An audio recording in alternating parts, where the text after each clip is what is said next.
America నుంచి భారతీయ వలసదారులకు సంకెళ్లు వేసి తీసుకురావడంపై మాజీ మంత్రి షబ్బీర్ అలీ తీవ్ర ఆగ్రహం వ్యక్తం చేశారు. విశ్వగురువులని చెప్పుకునే మోదీ ఈ విషయంలో విఫలమయ్యారని మండిపడ్డారు. 104 మందిని టెర్రరిస్టులలాగా అమెరికా తీసుకువస్తే కనీసం ఈ అంశంపై మోదీ మాట్లాడలేదన్నారు. 20 hours లో ఒక వాటర్ బాటిల్ నీళ్ళు కూడా లేదు, పండుకునేందుకు లేదు, కూర్చునేందుకు కుర్చీ లేదు, కాళ్ళకు బేడి చేతుకు అనే టెర్రరిస్టులు కూడా అట్లా తీసుకురారు. అట్లా టెర్రరిస్ట్గా తీసుకొచ్చి ఎయిర్పోర్ట్కి వచ్చిన తర్వాత ఏ ఫోటోగ్రాఫర్ ఏ న్యూస్ ఏజెన్సీకి కూడా మోదీ గారు అలో చేయలే. ఆయన కుంభమేళలో స్నానాలకు అదే మొత్తం మీడియా చూపిస్తున్నారు.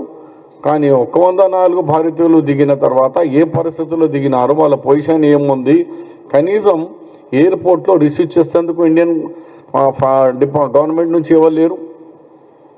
మళ్ళీ వాళ్ళను ఇంత ఘోరంగా తీసుకొస్తే ఇంకోవైపు మోదీ గారు వాళ్ళ కావాల్సిన వాళ్ళంతా బీజేపీ వాళ్ళు ప్రపంచమంతా డబ్బా కొడతారు. విశ్వగురు మోదీ అంటే ప్రపంచమంతా భయపడుతుంది. మోదీ గారు రష్యా అండ్ యుక్రెయిన్ వార్ తలుచుకుంటే ఆపేసినారు. మోదీ గారు తలుచుకుంటే ఇజ్రాయిల్ అండ్ గల్ఫ్ వార్లో ఇన్వాల్వ్మెంట్తో ఆగిపోతుంది.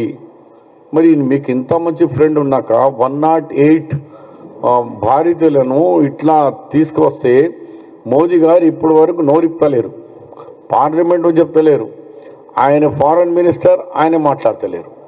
ఇంకా ఏమంటున్నారంటే లా అమెరికన్ లా ఉన్నది, అమెరికన్ లాలో డిప్యుటేషన్ చేసేది లా ఉంది, వాళ్ళు ఇల్లీగల్ ఇమిగ్రెంట్కు పంపచ్చు. ఎస్, ప్రతి కంట్రీకి అధికారం ఉంది.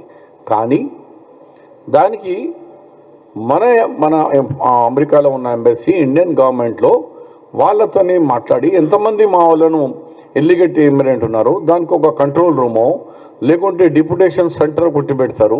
పెట్టి అందరినీ అక్కడ జమ అయిన తర్వాత ఎయిర్ ఇండియా మన ఫ్లైట్స్ని మన భారతీయులను మన గవర్నమెంట్ తీసుకొచ్చుకుంటారు.